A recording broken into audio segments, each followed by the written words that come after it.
नमस्कार। मेरा weekly programme Anand Vardhan जी के साथ to the point with Anand Vardhan देखने वालों का स्वागत है। थैंक यू आनंद, आपके जुड़ने के लिए, समय निकालने के लिए। जस्ट स्टार्ट करने से पहले मैं दर्शकों को एक रिक्वेस्ट करना चाहता हूं कि वो जिस भी चैनल पर ये प्रोग्राम देखें, कृपया हमें सब्सक्राइब करें और चैनल को ज्वाइन भी करिए। Thank you. अब मैं आनंद सीधे प्रश्न पर आता हूं। महाराष्ट्र में क्या हो रहा है? Why is Maharashtra boiling? Nagpur वैसे तो आनंद दो चीजों के लिए फेमस है। एक वहाँ के संतरे, इस साल संतरे बहुत आए हैं, हम लोग खा भी रहे हैं यहाँ पे। और दूसरा आरएसएस का हेडक्वार्टर है। लेकिन वहां पे कभी कम्युनल वायलेंस की हमने सुनी नहीं है आज तक, पिछले 50 सालों में। तो ये सडनली नागपुर में ये फ्लेयर अप हो गया, हिंदू वर्सेस मुस्लिम, वो भी औरंगजेब को लेके इन्होंने नैरेटिव स्टार्ट किया।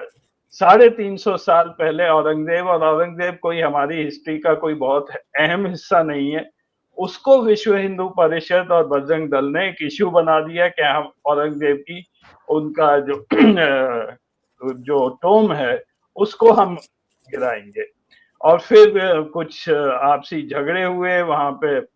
ऐसा कहा जाता है कि एक चादर जला दी गई, तो ये झगड़े शुरू हो गए। अब यहाँ पे ये दो एमपीज या एमएलएज हैं, ये इनके भड़काऊ भाषण पिछले एक आध महीने से काफी चल रहे हैं। एक तो नीतीश राणे, ये शुरू हो गए। और दूसरा सरप्राइजिंगली टी राजा सिंह, ये हैदराबाद के गोशा महल से एक एमएलए है, और यहाँ से ये पहुंच गए हैं नागपुर, और आजकल ये महाराष्ट्र में दिख रहे हैं। तो ये कहीं पे ऐसा लग रहा है ये बहुत ही कोऑर्डिनेटेड एफर्ट चल रहा है कि आप ऐसे लोगों को सामने करिए और महाराष्ट्र में कुछ ना कुछ फ्लेयर अप आप करना शुरू करिए। तो इसका क्या रीजन है? इस बारे में थोड़ा सा, इसकी हिस्ट्री, ये क्यों हुआ, और ये मतलब इसका पॉलिटिकल सिग्निफिकेंस क्या है आनंद? जी। मैं तो पहले एक चीज अजय और कह दूं कि नागपुर एक वजह से और बहुत फेमस है, और वो है जो डॉक्टर अंबेडकर का, डॉक्टर बाबा साहब अम्बेडकर सांस्कृतिक भवन जो वहां पे है। और वो भी मेरे बहुत से मित्र हैं जिनके लिए वो किसी भी तीर्थ स्थल से कम नहीं है। वो उसको उस तरह से वो उसकी पूजा जैसा करते हैं। और उसका कारण है कि डॉक्टर बाबा साहब अम्बेडकर की जो सारी बात थी, मैं उसमें नहीं, लेकिन मैं इसलिए इसको मैंने कहा कि ये भी कर दें। और एक वजह से और नागपुर है क्योंकि वर्धा फिर वहां पे लगता है शायद जिला मतलब अगल बगल का है, तो इसलिए गांधी जी का भी वहां है। तो विचारधारा के रूप में भारत में जो मुख्य रूप से गांधी की विचारधारा, उसका सेंटर वर्धा, फिर अंबेडकर साहब जो एक दलित वाला उनका विचार, उसका एक सेंटर, और फिर ये जो आरएसएस की विचारधारा है। तो विचारधारा के रूप में हम ये कहेंगे कि बहुत ही जागृत जगह। और जैसा आपने कहा कि संतरे तो हैं ही। अब जरा मैं आ जाऊं कि ये क्यों एकदम से यहां हो रहा है। एक तो ये है कि ये कोई मतलब ये ऐसा नहीं है कि without any reason it just happened. मेरा अपना ये मानना है कि इट इज बिल्कुल सोची समझी रणनीति के तहत बीजेपी और आरएसएस के द्वारा ये सारी बातें की जा रही। अब एक चीज ये याद रखिए कि नागपुर हेडक्वार्टर अगर आरएसएस का है, तो आरएसएस के 100 साल पूरे हो रहे हैं। तो आरएसएस को बीजेपी की तरह क्या समझ में आता है? आरएसएस को यही याद रखा जाए ना, कि क्योंकि आरएसएस को अगर गोलवरकर या सावरकर साहब, क्योंकि सावरकर साहब की उस तरह की बातें करेंगे तो उन्होंने बहुत कुछ आरएसएस को कहा था, तो वो भी नहीं ठीक लगता है। तो आरएसएस के लिए सबसे ज्यादा वो हिंदू मुस्लिम ही है, तो वो उनको सूट करता है। तो पहली चीज तो ये है कि 100 साल पूरे हो रहे हैं, तो इस तरह की बातें करते रहो, अपने काडर से कुछ बुलवाओ, फिर बेंगलोर में जब प्रतिनिधि सभा हो तो वहां पे कुछ और बोलो, फिर वहां पे आपस में ही एक दूसरे से को कंट्रडिक्ट करते रहो। तो एक तो मेरे ख्याल में ये है। दूसरा मुझे ये लगता है कि ये 2-3 तरह के एजेंडा एक साथ ऊपर नीचे काम कर रहे हैं। एक तो एजेंडा ये है कि इस समय मोदी जी जब 242-240 हुए हैं, तो वहां पे कहीं ना कहीं आरएसएस की थोड़ी ताकत बढ़ गई है। नहीं तो जब मोदी 303 थे, तो उसके बाद तो नड्डा साहब ने कह दिया था कि आरएसएस की क्या जरूरत, हमें जरूरत ही नहीं आरएसएस की। वो इस तरह के स्टैंड से मोदी जी 400 आ गए होते तो आरएसएस को क्या कर देते, ये हमको आपको बताने की जरूरत नहीं है। वो जैसे कांग्रेस मुक्त भारत तो बना रहे हैं, तो उस समय मोदी जी को अगर आ जाता मन में तो कह देते आरएसएस मुक्त भारत, कुछ इस तरह की बात कर लेते। हालांकि बहुत से लोग इसको मानेंगे नहीं, लेकिन मोदी जी जिस तरह के मानसिक अवस्था से वो और अमित शाह हैं, तो भाई वो अपने को अलौकिक बोलते ही हैं, वो तो बताते ही वो। खैर, तो एक चीज मुझे ये लगती है कि अध्यक्ष, अच्छा वहां पे दूसरा क्या है, बीजेपी का अध्यक्ष पद का मामला है। अब अध्यक्ष पद का मामला अगर है, और आरएसएस इस बार बिल्कुल चाह रही है कि अध्यक्ष पे वो कोई कॉम्प्रोमाइज नहीं करना चाह रही, वो उसकी तरफ से पूरी तैयारी यह है कि किसी भी तरह से अध्यक्ष जो है वो आरएसएस के मन का बने। बहुत से नाम आ रहे हैं, मैं उस नाम की तो वो अटकलबाजी ही होगी, लेकिन आरएसएस मैं आपसे इस पे आगे चर्चा करूंगा। जी जी जी जी जी जी जी अजय, तो बहुत से नाम अध्यक्ष पद के आ रहे हैं। अब एक ये है कि भाई आरएसएस को भी अपनी, जिसको कहते हैं ना, अपनी ताकत दिखानी है। इसके साथ ही साथ एक एजेंडा और चल रहा है, जो बीजेपी लार्ज इस समय जो पूरे देश में बीजेपी अंतोगत्वा इलेक्शन करवाना चाहती है हिंदू मुस्लिम, क्योंकि बीजेपी के पास और कुछ है नहीं। बीजेपी या तो हिंदू मुस्लिम पे करवाएगी या नेहरू पे करवाएगी। आपने ऐसा किया था, आपने ऐसा किया था, उस समय ऐसा हुआ था। अरे भाई, आज से 2-4 हजार साल पहले लोग नंगे घूमते थे, तो आप ये कहिए कि उस समय नंगे घूमते थे, तो ये तो मतलब आप भूतकाल की बातों को आज भी बात करते रहिए कि इसलिए गरीब है, इसलिए ये हैं, तो उसका कोई मतलब नहीं है। मेरा सिर्फ कहना यह है कि बीजेपी हिंदू मुस्लिम कराना चाहती है। अब जो बीजेपी का एक और एजेंडा है, जो मैं जिस वजह से उस पर आप जब आएंगे तो उस पर भी उस समय बोलूंगा। बीजेपी में एक वॉर ऑफ सक्सेशन भी चल रही है। कोई कोल्ड वॉर है, कोई आज की तारीख में ये तो होता नहीं कि तलवार निकाल के वो भाजने लगे और उन्होंने उनका गला काट दिया। उन्होंने लोगों को कोई किसी को ताकतवर करना चाह रहा है, कोई किसी को कमजोर करना चाह रहा है। उस लड़ाई में आफ्टर मोदी एक, और मोदी जी की अपना भी इच्छा तो यही दिखती है, लगता है ऐसे कि वो अमित शाह को ही चाहते हैं कि उनके बाद वो प्राइम मिनिस्टर बने।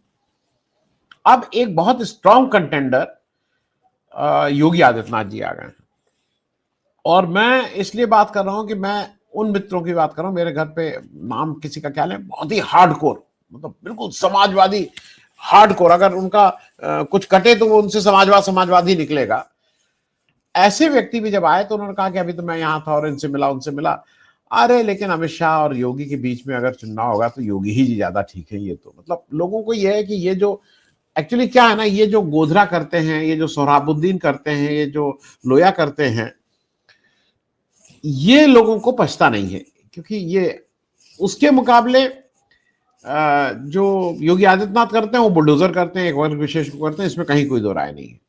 लेकिन if someone has to choose between these two, अगर यही दो चॉइस है, तो मेरे हिसाब से अगर वो एक प्रेसिडेंशियल फॉर्म ऑफ इलेक्शन भी हो जाएगा, और सिर्फ यही दो, और मैं ये मान के चल रहा हूं कि बीजेपी अगले 5, 7, 10, 20, 25, 50 साल में ऐसा कर लेगी कि केवल एक बीजेपी पार्टी, और बीजेपी ही डिसाइड करेगी किसको होना है। तो इन दोनों के बीच में मेरे हिसाब से आज योगी आदित्यनाथ हैंड्स डाउन बहुत आगे हैं as far as the public is concern. वो आप भी देखते होंगे अगल बगल के, मैं कोई इस पे ये वकालत नहीं कर रहा हूं बीजेपी की, लेकिन अब उसमें देवेंद्र फडणवीस साहब को ये लगता है कि सबसे पुराना आदमी आरएसएस का मैं तो सेकंड जनरेशन, मेरे पिताजी भी आरएसएस के इतने बड़े नेता, सारा फाइनेंशियल कैपिटल का मालिक मैं, ताकत मेरे पास, पैसा अगर ये माना जाता है ना कि पैसे से, तो गुजरात में ठीक है, गुजरात में अडानी जी अंबानी जी का बहुत वो है, लेकिन अल्टीमेटली तो बंबई से सारा पैसा गवर्न होता है। पैसा मेरे पास, ताकत मेरे पास, और एक सबसे बड़ी क्वालिफिकेशन, मैं ब्राह्मण, तो राज तो करेगा खालसा की तरह, राज करेगा ब्राह्मण। तो इन सब के लिए उनको लगता है कि मैं भी अपना, why I should not also put my hat in this ring, तो उनको भी ये सूट करता है।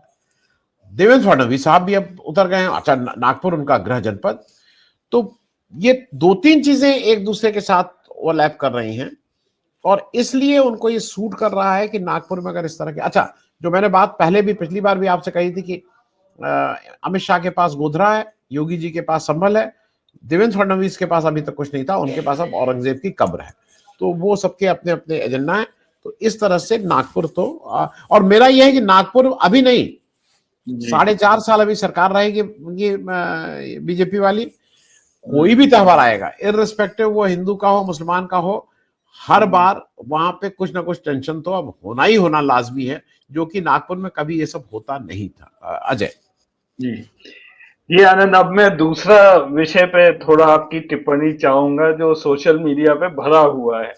वो है इनका कामरा जी का जो सटायर प्रोग्राम था, उस पर जो शिंदे भड़क गए या शिवसेना भड़क गई। कुणाल कामरा जी का एक कॉमेडी शो हुआ बॉम्बे में, उसमें उन्होंने बहुत ही बढ़िया वो शो किया। मैंने तो पूरा देखा है और उनकी तारीफ करनी होगी कि कितना अच्छा उन्होंने व्यंग्य कसा है।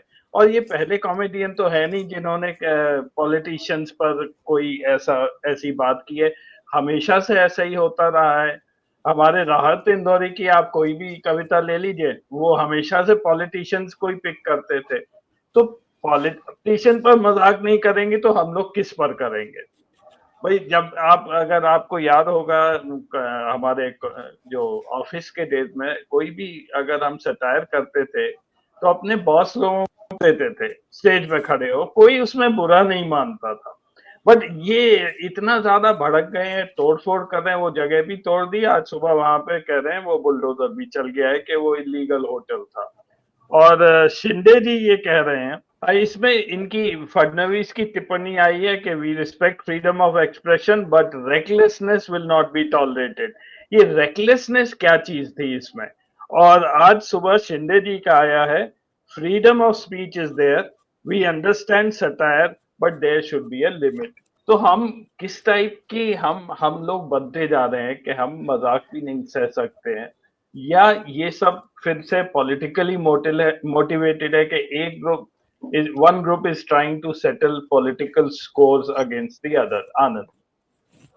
नहीं नहीं, ये अजय, बिल्कुल बिल्कुल सामने सामने बात है कि जो लोग पॉलिटिकल नहीं होते, देखिए देश का दुर्भाग्य है कि नॉन पॉलिटिकल लोग आ गए हैं, ठेकेदार आ गए हैं। अब वो कहना बहुत पर्सनल लोग मानने लगेंगे, चाय वाले आ गए हैं, टेम्पो वाले आ गए हैं, रिक्शे वाले आ गए हैं, कोई भी आ गया है, और ठेकेदार खास करके सबसे ज्यादा आ गए हैं। तो ये पॉलिटिकल लोग तो नहीं है, ये सब लोग कारोबारी लोग हैं जो अपने कारोबार को ही वहां आगे बढ़ाते हैं। मैं ये बात इसलिए कह रहा हूं कि ये बहुत पवित्र चीज हुआ करती थी एक समय में। पॉलिटिक्स, राजनीति जो थी, वो उसको कहा जाता है ये सोशल सर्विस करते हैं, सामाजिक लोग हैं, सामाजिक समाज की सेवा करते हैं, समाज सेवी इसको। ये अब समाज सेवी नहीं है, ये बिल्कुल क्लियर है। अब जो आप ये बात कह रहे हैं ना कि अब लोगों, देखिए लोगों में जब टॉलरेंस, जब आप नफरत बढ़ाएंगे तो टॉलरेंस भी कम होने लगेगी। आप जब बात कहें कि किसके, अगर आपको याद हो, हम सब लोग स्कूल में पढ़ते थे और हम सब लोग जिनके जो ये जानते हैं कि, और अभी भी मैं जानते नहीं, मानते भी हैं कि आज हम और आप यहाँ जब बात कर रहे हैं तो उसको शेपिंग आवर फ्यूचर और शेपिंग गुड और bad what ever it is, माँ बाप के बाद अगर सबसे ज्यादा किसी का वो है तो वो हमारे गुरुओं का रहा है। इसको we can not deny, I mean. और खास करके जैसे जैसे आप उल्टा चलिए, आपके आईआईटी के गुरु से ज्यादा आपका जो पहली क्लास में आपके गुरु थे, उनका शायद मेरी डेस्टिनी, मेरे विचार, मेरे उस पे शायद उनका मतलब प्राइमरी वाला मेरे लिए बहुत इंपॉर्टेंट था। अगर मैं आज गुरु का कोटेंट 100 मान रहा हूं तो उसमें 50% शायद प्राइमरी था, फिर आप सेकेंडरी में आए तो उससे कम। और ये जो लास्ट के थे ये ठीक है, उन्होंने आपको एक दिशा दिखाई, लेकिन मेरे हिसाब से सबसे ज्यादा इंपॉर्टेंट वो होता है। तो उन गुरुओं का भी अगर आप याद रखिए क्या क्या नाम नहीं रखे जाते थे, और वो नाम क्या क्या नहीं थे, उस तरह के उपनाम। और कई जगह नहीं साहब, सब जगह गुरुओं को पता रहता था उनका क्या क्या नाम है। और अब लगता है, और वो भी हंसी मुड़ाते थे। मुझे ठीक से याद है कि जब होली के समय एक रिवाज था टाइटल देने का, और यूनिवर्सिटी में जब मैं आया तो वो टाइटल एक प्रॉपर सभा करके क्लास में वहां दिया जाता था, और क्लास के वो लड़के लड़की टीचर सबको दिया था, सब लोग आते थे, और वहां अजीब अजीब तरह के टाइटल होते थे, लेकिन दिया जाता था लोग, और हंस के उड़ा देते थे उसको। मैं ये बात इसलिए कह रहा हूं कि क्रिएटिविटी, साहित्य, व्यंग से पहले मैं इसलिए कहूं कि देश में तो हिंदी की अगर हम लोग बात कर लें, अंग्रेजी की नहीं करेंगे, देश में हरशंकर परसाई नहीं होते अगर उनके ऊपर इस समय की सरकार हो गई होती, वो लिख ही नहीं सकते थे। मतलब मैं उनको व्यंग का, मॉडर्न इंडिया का नंबर 1 मानता हूं कि उन्होंने जो व्यंग को और उनका जितना व्यंग है वो मैं कहूंगा कि 90% से ऊपर वो पॉलिटिशियन और कार्यपालिका और अफसरशाही, इन दोनों पे ही वो करता है। पूरी राग दरबारी जो है शिवलाल शुक्ल की, जिसके लिए वो एक उससे ही जाने जाते हैं। अगर अगर कोई कहता है शिवलाल शुक्ल राग दरबारी, वो पूरी राग दरबारी तो पॉलिटिकल सटायर है। इट इज, तो ये चीजें ही नहीं होती। मैं एक नाम इसलिए क्योंकि मैं उसको बार बार, मुझे लगता है कि वो उत्तर प्रदेश से अदम गोंडवी, या इनको, ये अदम गोंडवी और बिहार से बाबा नागार्जुन, इन लोगों ने जिस तरह की कविताएं लिखी हैं, आप राहत इंदौरी की बात कर रहे थे, राहत इंदौरी तो तब भी उर्दू में बहुत चाशनी लपेट के वो कहते थे, और उनका जो सोचा है कि वो हिंदुस्तान किसी के बाप का नहीं है, बाप ही तक आए थे।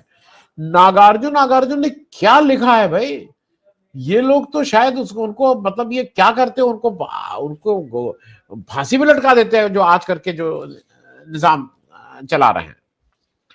तो पहला पार्ट तो यह है कि ये व्यंग बिल्कुल नहीं सह सकते, क्योंकि ये लोग रूटलेस लोग हैं, इनके जड़ ही नहीं।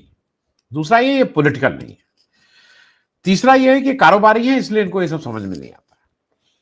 लेकिन जो कुणाल कामरा है, कुणाल कामरा का एक चीज ये भी माननी होगी कि कुणाल कामरा का एक एक एक तरह से वो भी एक अपनी लड़ाई लड़ते हैं। वो जो गोस्वामी जी थे, अरे उसके रिपब्लिक इंडिया वाले, अर्नब गोस्वामी को अगर उसने जिस तरह से कॉर्नर किया था वो हम सबको याद है। और उसके अलावा वो लगातार पॉलिटिकल सटायर करता है, और पॉलिटिकल ही नहीं करता है, वो अडानी और अंबानी जी की भी खबर लेता रहता है। इस देश में कितने लोग हैं जो अडानी और अंबानी जी की खबर करने के, मेरे लिए तो वो टेस्ट केस है। और मैं इस बात को ये मानता हूं कि उसने जो कुछ भी वहां कहा, अब आ जाइए उसके, अब let us try to be adjudicate the thing, हम जज हो जाएं। और आप कुणाल कामरा, उसने जो बातें कही, आज देवेंद्र फडणवीस कह रहे हैं ना कि ये तो डिसाइड हो गया है कि कौन शिवसेना है, तो उसने कहा क्या, उसने कहा कि अब दूसरे का बाप ले ले रहे हो। भाई बाला साहब ठाकरे तो उद्धव ठाकरे ही के बाप है ना, तो अब तुम अपने को क्यों कह रहे हो। तो वो मेरे ख्याल में इसमें उनको क्या दिक्कत है। और ये कुछ उसी तरह से है जिस तरह से कांग्रेस का बड़ा भाई कह लीजिए, पिता कह लीजिए, ये तो गांधी और सरदार पटेल है ना। आज तो बीजेपी डेस्परेट है कि सरदार पटेल की वल्दियत लेने के लिए, कि मेरे मतलब सन ऑफ सरदार पटेल, तुम सरदार पटेल के सन ऑफ नहीं हो सकते हो। तुम क्यों बार बार भूप पीट रहे हो कि तुम सरदार पटेल के वल्दियत है तुम्हारी। तुम क्यों भगत सिंह का नाम ले रहे हो। भगत सिंह तो तुम्हारे जैसे लोगों पे, भगत सिंह होते तो मालूम नहीं क्या कर देते आपके लिए। तो आप भगत सिंह को, तो ये भी तो दूसरे को, वही ये उसको एक बड़ा अच्छा वो बोला था, चाइल्ड लिफ्टर एक वो है कि बच्चा चुराने वाले, ये बाप चुराने वाले लोग हैं। तो ये उसी परंपरा में इन्होंने बाप चुराने का काम किया। तो मेरे ख्याल में कुणाल कामरा ने तो ऐसा कहीं कुछ नहीं था। और एक दूसरा, एक मुझे अजय लगता है, मैं इसी के साथ खत्म करूंगा, कि शायद टाइमिंग के हिसाब से और उसके हिसाब से ये लोग जो कि नॉन पॉलिटिकल हैं, ये सारे उन इश्यूज को इशू बना देते हैं जिसको ये अगर चुप रह जाते हैं तो वो इशू कोई डिस्कस भी नहीं करता, धीरे से निकल भी जाता। जैसे ये वाला इशू, जैसे जग्गी वासुदेव अगर श्याम मीरा सिंह का इशू नहीं उठाता तो किसी को पता, अब पूरी दुनिया को पता है कि जग्गी वासुदेव ने अपनी जो उनकी पत्नी की मौत हुई थी उस पर उनके फादर इन लॉ ने उनके ऊपर हत्या का आरोप लगाया था। पूरी दुनिया को पता लग गया है कि वो हाँ अवयस्क मतलब माइनर लड़कियों को का टॉपलेस करके उनको कोई दीक्षा देने का काम करते था। वो क्या कितना अच्छा था कितना नहीं था वो क्या करते थे वो अलग बात है, लेकिन ये तो पता लग गया। उसी तरह से मेरे ख्याल में कुणाल कामरा को छेड़ के इन्होंने एक गलती तो ये करी थी कि अब शिंदे जो सभी के यार गलत क्या कह रहा है, वो धोखा तो दे के आए ही थे, वो धोखा तो दे के आए ही थे। तो मुझे लगता है कि इसमें अपने आप ही उन्होंने आ बैल मुझे मार टाइप कुछ काम कर लिया है। अजय जी, अब सेकंड टॉपिक पे मैं आता हूँ। ये मोदी जी सडनली 11 साल बाद इन्हें याद आया है आरएसएस हेडक्वार्टर जाने की। ये 30 मार्च को जा रहे हैं नागपुर। अभी तक तो यही खबर है। ये पुराने आरएसएस के खुद स्वयंसेवक रह चुके हैं, इनकी बड़ी पुरानी फोटो भी है, और इन्होंने सारी शिक्षा और भिक्षा सारी आरएसएस में रहते हुए ही ली है। और आजकल ये आरएसएस की तारीफ भी करने लगे हैं। अभी जो उनका इंटरव्यू हुआ था उन्होंने ये कहा था, I feel blessed to have an organisation like RSS. और इधर अभी जेपी नड्डा भी ऐसा कहा जा रहा है, कंफर्मेशन ऑफिशियल नहीं है, लेकिन ऐसा बोला जा रहा है कि जेपी नड्डा भी मोहन भागवत से मिल चुके हैं कल। ये जब वहां बेंगलोर में ऑल इंडिया रिप्रेजेंटेटिव असेंबली चल रही थी, तब ये आरएसएस के लोगों से मिले और उसके बाद ये मोहन भागवत से भी मिले। अब जैसा आपने कहा, इनकी तो हिस्ट्री है, इन्होंने एक टाइम में कह दिया था कि हमें आपकी जरूरत नहीं है। तो क्या यहाँ पर डिस्कशन अब बीजेपी के प्रेसिडेंट का शुरू हो गया है?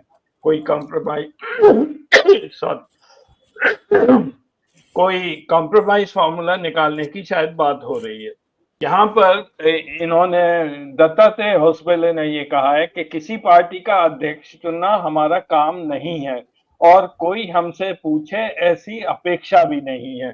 तो जब कोई ऐसे बोलता है तो वो लाइक चोर की दाढ़ी में तिनका, मेरे ख्याल से ये बात सही है कि जैसे आपने कहा, RSS is now dictating term that who will be the next president of जी बीजेपी। आनंद जी अजय, इसमें बहुत सीधी सी बात यह है कि अध्यक्ष तो तब भी मतलब नॉन गवर्नमेंट का है। जब आरएसएस ये तय करती है कि कौन चीफ मिनिस्टर बनेगा, तो ये बात तो भाई ठीक है, होसबले साहब को कुछ स्टेटमेंट देना तो उन्होंने दे दिया, तो आरएसएस का इन्वॉल्व नहीं रहती कौन चीफ मिनिस्टर बनेगा। भाई आप आज के तारीख में देखिए, ज्यादातर चीफ मिनिस्टर हैं वो आरएसएस बैकग्राउंड के बन रहे हैं, जिनका कोई नाम भी नहीं जानता था। वो हरियाणा में देख लीजिए, मध्य प्रदेश में देख लीजिए, कहीं भी देख लीजिए। खैर, ज्यादा इंपॉर्टेंट जो आप बात कह रहे हैं कि मोदी जी जा क्यों रहे हैं, तो पहली चीज तो मुझे लग रही है कि मोदी जी एक तो इस वजह से जा रहे हैं क्योंकि मोदी जी ने आरएसएस और आरएसएस प्रमुख भागवत जी को रॉन्ग साइड पे कई बार रब किया है। तो एक तो वो उसको पैचअप करने जा रहे हैं पहला। अब पैचअप क्यों करना पड़ रहा है? वो तो जैसे मोदी जी हैं, तुम अपने घर हम तो ठीक कर देंगे तुम्हें। पैचअप इसलिए करना पड़ रहा है कि अध्यक्ष वाला जो मामला है उस पे वो शायद कुछ कॉम्प्रोमाइज फॉर्मूला चाह रहे हैं कि ये तुम कर लो, ये हम कर लें, ऐसे कर लेंगे। उस कॉम्प्रोमाइज फॉर्मूले में मेरे हिसाब से अध्यक्ष सबसे बड़ी चीज है जिसपे वो चाहते हैं कि अध्यक्ष हो। लेकिन ज्यादा बड़ी चीज जो निगोशिएट मोदी जी करना चाह रहे हैं कि ठीक है, अध्यक्ष अगर आपको दे रहे हैं तो आप ये करिए। मेरे हिसाब से वो 2029 का इलेक्शन किसके नेतृत्व में लड़ा जाएगा, क्योंकि या किसका चेहरा करके एज प्राइम मिनिस्टर लड़ा जाएगा, ये देखने की बात है। मोदी जी इस साल 75 साल के हो जाएंगे, तो अब ये भी बात शुरू हो रही है कि भाई अब आप अगला वो, अच्छा आप जितने भी वो हो, मोदी जी कहते हैं कि हम नॉन बायोलॉजिकल हैं, लेकिन नॉन बायोलॉजिकल का भी एक अंत तो आएगा ना। वो 150 साल बाद, 200 साल बाद कभी ना कभी तो इनिंग खत्म होगी। 79 के समय वो फिजिकली कितने फिट रहेंगे क्या नहीं रहेंगे, देखने वाली बात होगी। मेरा अपना पूरी तरह से अनुमान यह है कि मोदी जी इस समय हु आफ्टर मी की भी डिस्कशन करने जा रहे हैं और वो पूरी तरह से पिच करना चाह रहे हैं अमित शाह को। क्योंकि अभी क्या हो रहा है कि जो जनरल नैरेटिव और जिस तरह की खबरें आ रही हैं उसमें ऐसा लग रहा है कि आरएसएस अभी कोई कमिटेड नहीं है, लेकिन अभी उसने शायद योगी जी के पीछे बैक अपना वेट डाला है, ऐसा एक जनरल नैरेटिव है। तो मोदी जी के लिए जरूरी है कि अगर अमित शाह को करना है तो उस वेट को वहां से हटाएं। अब उनका जो ज्यादा बड़ी बार्गेनिंग है वो मेरे हिसाब से बीजेपी अध्यक्ष पद से ज्यादा, मेरे बात को, मोदी जी की आइडियली इच्छा ये होगी कि 2029 इलेक्शन से पहले, अब वो 6 महीना पहले, 3 महीना पहले, 1 साल पहले, वो अपने उत्तराधिकारी जो मोदी जी जिसको चाहें, और वो इस समय तो अमित शाह को ही चाह रहे हैं, अमित शाह को प्राइम मिनिस्टर की कुर्सी पे बिठा के और फिर वो इलेक्शन लड़े। अब उसमें कुछ लोग ये भी कह रहे हैं कि मोदी जी का ये भी मानना है कि वो सत्ता नहीं छोड़ेंगे तो मोदी जी राष्ट्रपति बनेंगे और कुछ राष्ट्रपति की पावर्स को चेंज किया जाएगा, राष्ट्रपति ज्यादा वो होगा। क्योंकि एक इन लोगों को डर ये भी है मुकदमे का कि इम्यूनिटी, ऐसे पद पे रहना जरूरी है जहां पे इम्यूनिटी रहे। जैसे अपने यहाँ जज साहब जो है, घूस करें, मर्डर करें, रेप करें, तो जज साहब को कुछ कर ही नहीं सकते हैं आप, उनको ना अरेस्ट कर सकते हैं ना उनको हटा भी नहीं सकते हैं। अब जज साहब के ऊपर इम्यूनिटी है। तो खैर, तो उसी तरह से मोदी जी का भी ये मेरा ये मानना है कि वो आइडियली मेन उनके लिए नेगोशिएटिंग ये है कि Amit Shah after me, number 2, अब इसके लिए अगर आप जो इसको चाहते हैं उसमें वो कुछ गिव अप कर दें, किसी को कुछ कर दें, जो भी आरएसएस डिमांड करेगी, लेकिन वो अमित शाह को पुश करना चाहेंगे, योगी आदित्यनाथ को पीछे खींचना चाहेंगे और इसके लिए तत्कालिक जो भी राजनीति है उसमें जो भी उनको गिव एंड टेक होगा वो करने में उनको कोई हिचक नहीं होनी चाहिए। ये मेरी समझ है। अजय जस्ट लास्ट एक मेरा प्रश्न है कि अगर मोदी अमित शाह को ला रहे हैं, is that going to be acceptable by the other people in BJP, जैसे नितिन गडकरी हैं, ये लोग हैं, क्या उसी तरह ये अमित शाह को सपोर्ट करेंगे क्या? आनंद, एक चीज समझ लीजिए, एक आपको बेसिक मिजाज एक समझना होगा। बेसिक मिजाज ये है कि बीजेपी की जो ट्रेनिंग होती है, आरएसएस की जो ट्रेनिंग होती है, वो सिंहासन के प्रति आपको कमिटेड रहना है। आपका नहीं भी अगर आपको पसंद है, तब भी आप अगर सिंहासन पे जो है वो आपको अपने को उससे बांधते हैं आप। तो पहली चीज ये है कि एक्सेप्टेबल और नॉन एक्सेप्टेबल। आप ही कह रहे हैं कि एक्सेप्टेबल होंगे कि नहीं। अडवाणी जी का क्या करना पड़ा? अडवाणी जी को ऐसे ऐसे करते रहना पड़ता है ना, वो ऐसे ऐसे करते हैं ना, और क्या करते हैं, ऐसे ऐसे करते हैं, वो उनकी तरफ देखता भी नहीं है। मेरा सिर्फ कहना यह है कि ये बीजेपी की ट्रेनिंग में ये नहीं है कि वो नारा बुलंद कर देंगे और तुम हटो और जब सिंहासन खाली करो और इलेक्शन हो। ये बीजेपी की ट्रेनिंग नहीं, वो है ही नहीं उनके डीएनए में। उनके डीएनए में जो राजा हो गया हम उसके प्रति वफादार हैं, नंबर एक। नंबर दो, चूंकि अमित शाह को ये लगता है कि वो नेचुरल चॉइस नहीं है, जो जिसके मामले में जो हम और आप बात कर रहे हैं कि आज की तारीख में विद इन बीजेपी या विद इन द इकोसिस्टम जहां पे ये तय होगा, उसमें शायद योगी has a better as. Yogi Adityanath की बेहतर स्थिति है उस इको चैम्बर में। लेकिन अगर ये कराना है तो आरएसएस अगर पीछे अपना वेट डाल देती है, तब फिर थोड़ा किसी के लिए मुश्किल होगा। फिर वो आरएसएस का व्यक्ति ही को आगे पुश किया जाएगा। अभी तक ऐसा लग रहा है कि आरएसएस ने अमित शाह पे अपना नाम की स्वीकृति नहीं दी है। आरएसएस जो लार्जर जिस तरह से आ रहा है, they are more comfortable with Yogi Adityanath, ऐसा लगता है। तो मेरा सिर्फ यही मानना है कि ये वहां पे कोई चू चपड़ नहीं करेगा। अब मुरली मनोहर जोशी, अडवाणी जी, जसवंत सिंह साहब, अरे एक लाइन पड़ी हुई है, किसी की क्या हिम्मत हुई थी, चू करने की हिम्मत नहीं थी भाई। एक व्यक्ति जिसको हम सब लोग बहुत सम्मान देते हैं, वो तो पहले सोशलिस्ट थी, फिर यहाँ आ गई, सुषमा स्वराज। आपको याद है ना कि जब वो फॉरेन मिनिस्टर थी, तो क्या वो फॉरेन मिनिस्टर थी? फॉरेन मिनिस्टर का सारा काम तो यही देखते थे, यही भागे जाते थे, और उनको लेके भी नहीं जाते थे। विदेश के सारे दौरे, विदेश नीति तो हमारे मोदी जी करते थे। तो मेरा ये कहना है कि बीजेपी की ट्रेनिंग में ही अपना कोई मत नहीं है। जो राजा का मत है वही वो राजा और प्रजा है। वहां पे वो साथी लोग नहीं कहते, साथी हैं, लेकिन अगर एक बार राजा ने डिसाइड कर दिया तो प्रजा की हिम्मत नहीं कुछ कहने की। Ajay, thank you very much Anand. आज भी समय हो चुका है, एक और पॉइंट डिस्कस करना था, नेक्स्ट वीक करेंगे। थैंक यू वेरी मच जुड़ने के लिए।